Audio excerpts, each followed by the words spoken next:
This presentation is the first presentation for the laboratory component of our course, and this laboratory deals with cytology, and this lab exercise is intended to give you an appreciation for the extreme diversity in cell size and shape. Now you'll come to appreciate that the structure of individual organelles is surprisingly similar among the various cell types.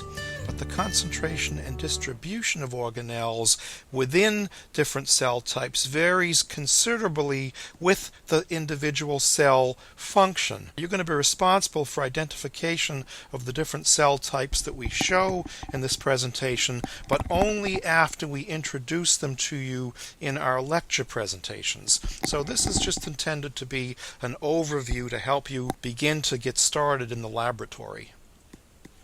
This first slide shows spinal ganglion. You can see several big spinal ganglion cells here. You can identify a nucleus like this and a nucleolus. You can identify this particulate material in the cytoplasm. This actually consists of ribosomes and rough endoplasmic reticulum, and in neurons this is given the name Nissl substance. You can also see nuclei of satellite cells, or supporting cells in this spinal ganglion cluster. These cells essentially provide physical support for the neurons. And I'd like to make one more point on this slide. You see where I'm highlighting with my pointer this structure. You might be tempted to call it the nuclear envelope, and I want to caution you, at the light microscopic level you're not able to resolve the nuclear envelope, or for that matter most of the other organelles. What you're seeing here is just a diffraction pattern of the light as it's just bending around the nuclear envelope, and of course the stain has just coalesced in that area. Here is a multipolar neuron. You can see the nucleus. You can see cell processes. These are actually dendrites that are coming into the cell body. Right here is probably a profile of the axon hillock. We'll talk about that later in the course. Here are some views of smooth muscle cells. Smooth muscle have a typical spindle or fusiform shape. You can see the nucleus in many of the individual cells, and you should be aware what the contractile elements are in these smooth muscle cells. And I'm not going to tell you that at this point. We'll cover that in much more detail in muscle, but you're going to find as you work through our laboratory that there are many instances where there are questions, and these questions are meant to help you focus your study. So for example, on this slide I'd say this is smooth muscle. Identify the nuclei. Of course, smooth muscle cells are spindle shaped and they're contractile, and I would ask you, what are the contractile elements in the cytoplasm of these cells called? And I hope you would realize that it's actin and myosin as the contractile elements. Here's an electron micrograph of a capillary, and there are two cells that make up this capillary. They're shown in this view, so I can trace one cell like this, and the nucleus is in the plane of section of this cell. Here I'm tracing it all around, like so. And then a profile of another capillary endothelial cell. Here on this cell, the nucleus is not in the plane of section. Here is the capillary lumen.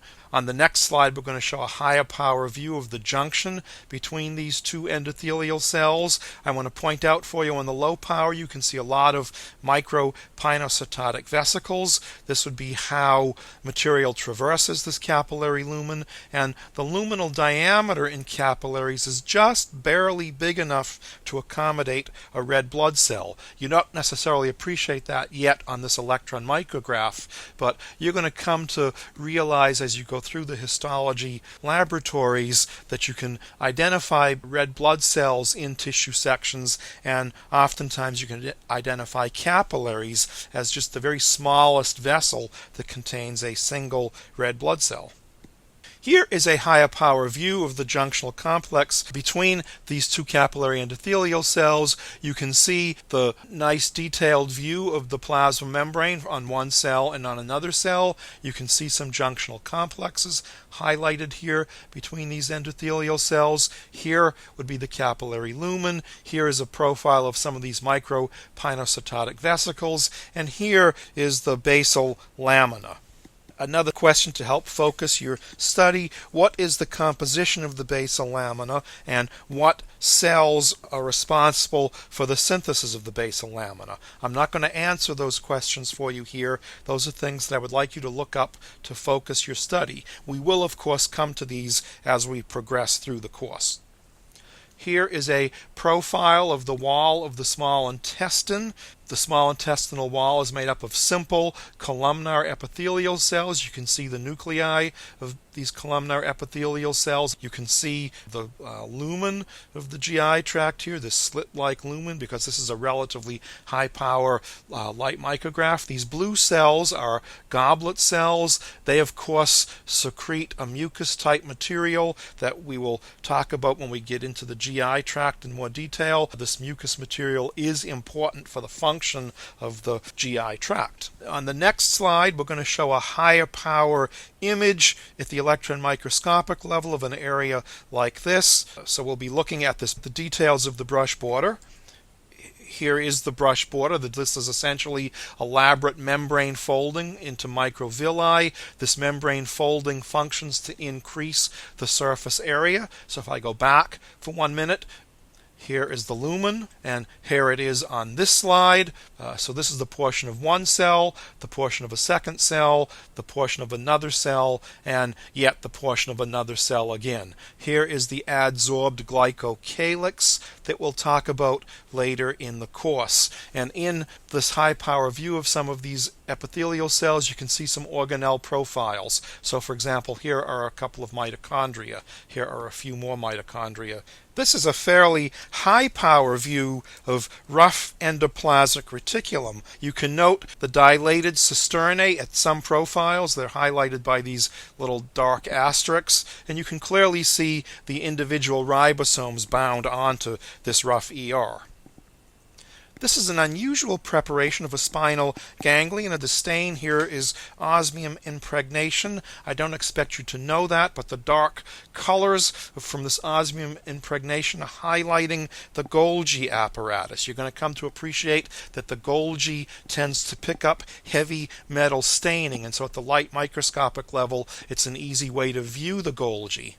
Here is a higher power electron micrograph, and here you can see the typical arrangement of the Golgi. Notice it's a series of stacked membrane compartments. You can observe the cisternae that are highlighted here, and you can observe lots of little vesicles that bud off from the Golgi, and then some larger vesicles that are related to the Golgi. This is an example of some lysosomal activity, these heterogeneous electron-dense bodies that are just highlighted by the red arrows. This is an electron micrograph of a portion of the proximal convoluted tubule of the kidney, and I put this in so that you'll notice the numerous mitochondria that are interdigitated among the membrane infoldings here. This is a very typical arrangement of cells that are involved in active transport, and you're going to come to appreciate later in the course that cells in the proximal convoluted tubule of the kidney are very much involved in reabsorption of material, and they have a lot of mitochondria to generate the energy for active transport for those cells to perform their reabsorptive functions. This is a high power view both of a mitochondria and rough ER. I think there'd be no trouble with you identifying these. You can actually see the mitochondria. You can see the mitochondrial matrix with some electron-dense calcium deposits within the matrix, and you can clearly see the inner mitochondrial membrane, the so-called cristae. And in some areas you can actually see the space between the inner and outer mitochondrial membranes. Here is a profile of a pair of centrioles at right angles to each other. Here's one cut in more like a longitudinal section, and here is one cut in the cross section. And look at this, you can actually observe the 9 triplet arrangements of the microtubules.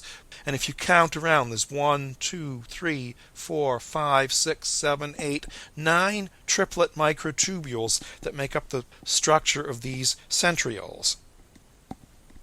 This is an example of phagocytosis. This section probably came from a lymph node, maybe in the lung, and you can observe a lot of black dust particles in these macrophages. This sample was probably taken from a patient that may have had black lung disease. And here, just a high-power view of the nucleus, and you can see areas where the nuclear pores are formed. This is at the nuclear pores, there's continuity between the inner and outer nuclear membranes, and you can get a sense here that the outer portion of the nuclear envelope, the outer nuclear membrane, is actually continuous with the rough ER. Here's a profile of that coming like so.